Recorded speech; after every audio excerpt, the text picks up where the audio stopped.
Hello everybody and welcome back to another video. Today we have a special video. And an interesting one. There's a lot of discourse in the music area with music videos recently, videos talking about music, about if an album can be perfect and what makes it perfect. So I decided to, the other day, write down my criteria for a perfect album. Because I do think some albums are perfect. An album doesn't have to have just pure 10 out of 10 songs to be perfect. I know that's the dictionary definition of perfect, basically. But I don't know if there is an album that's entirely like that. So I'm just going to go over my 6 ways an album can be perfect. Alright.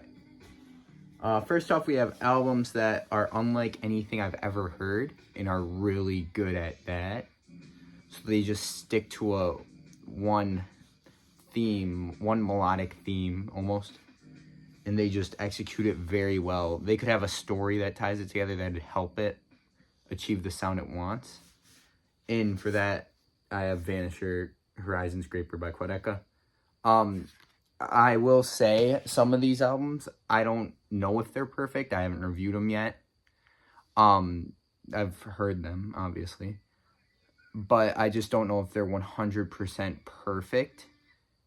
And I haven't reviewed them. So take this with a grain of salt. Some of these are definitely perfect. Some maybe aren't.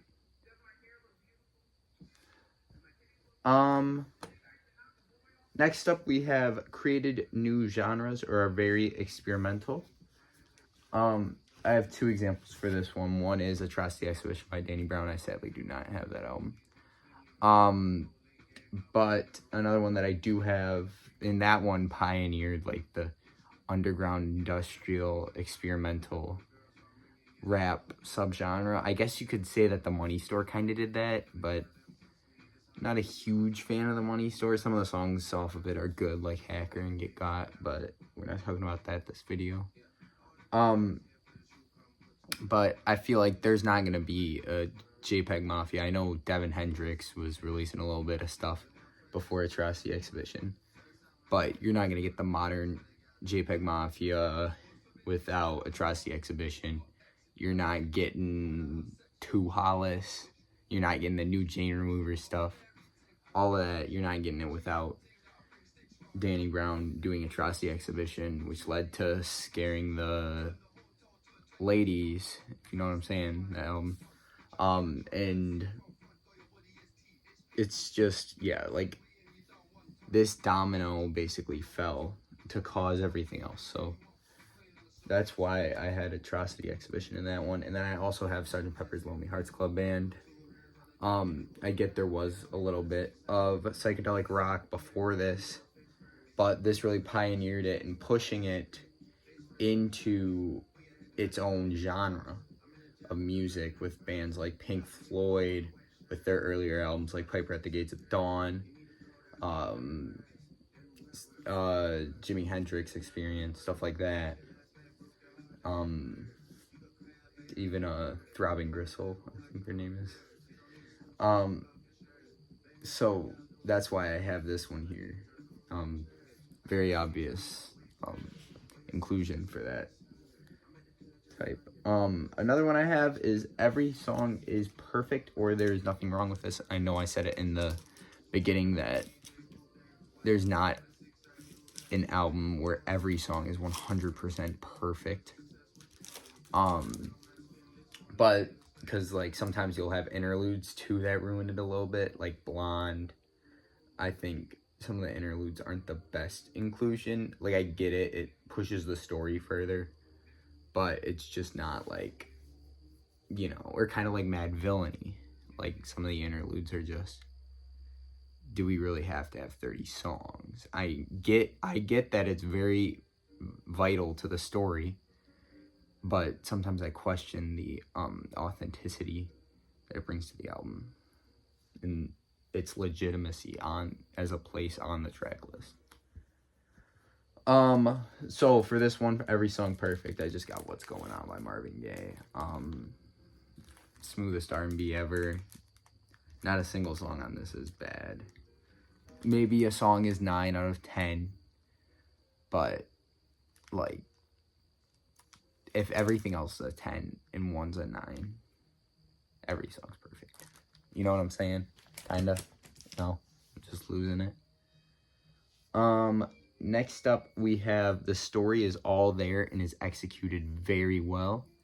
This is kind of like the first one that's with unlike anything I've ever heard and good at it. They can go hand in hand and creating new genres.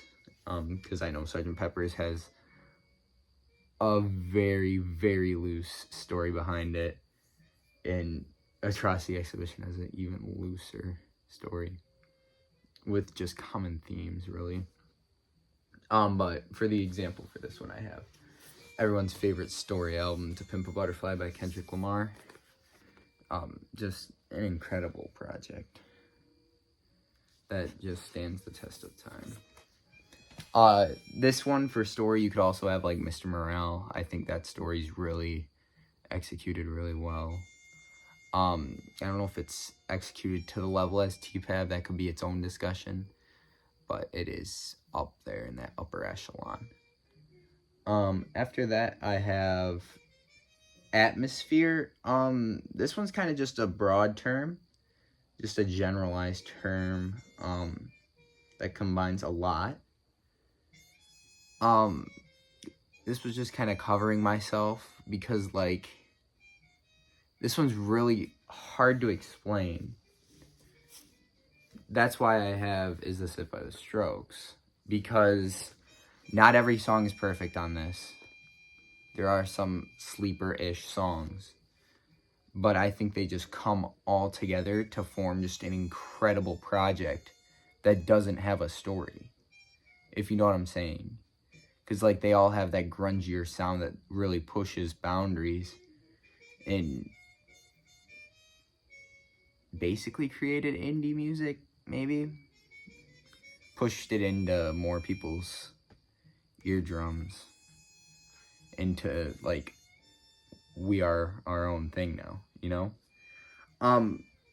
But, like, I think this is a perfect album. There's nothing wrong with it, but every song isn't perfect, if you know what I'm saying. And just the atmosphere builds with, like, this grungy, like, you can hear this playing in a bar in New York in some basement, and just everyone rocking out and it going hard. Last one I have, and I also kind of have Abbey Road for perfect song and kind of atmosphere too, because it just feels like a sunny day. Like, you do have a little bit of life troubles, some of the women in your life not keeping you too high up, but they all share a similar atmosphere, and so that's good.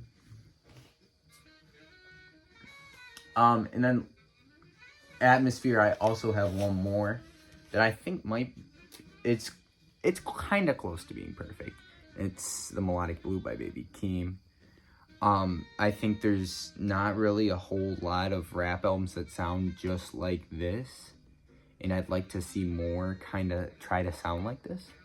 But like this R&B, auto-crooning, rapping, that melodic rapping that Baby Keem does on this with some of his friends and family just works really well and builds a great atmosphere. And then lastly, I just have Personal Ties. An album, like, you know, this one's just up to you. Music is subjective when we get to the root of it. I could flame you for liking, I don't know, Man on the Moon 3 by Kid Cudi. I'm not saying that's a bad album. That was just the first that came to mind. But if you like it and you think it's perfect, it's perfect. I know there's a clip of Tyler, the Creator. Back then, he's like, I don't want to hear you guys talking about Enter the 36 Chambers or something like that.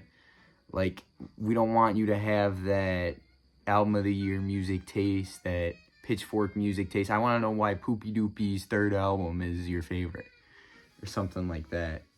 And so that's why I kind of have Tranquility Base Hotel and Casino by the Arctic Monkeys in this. This is also for atmosphere a little bit. I don't know. I just really like this album, and I think it's perfect. That's the one word I think of when I think of the album. Yeah, a lot of these go for different categories of my perfect album thing. Maybe one of my stipulations could be it hits like 2 or 3 of the 6 categories for an album to be perfect. But I think that's a lot. I think if I hear an album and I think it's perfect, it's perfect. All right. Well, I want to know what you guys think. Did you like this new style of video? I got a couple in the pipeline that are newer styles. I don't know how well they'll go over, but I want to do them for myself because I'm just trying to make myself happy. So subscribe or whatever. Leave a like if you'd like. But most importantly, have a great day. Bye.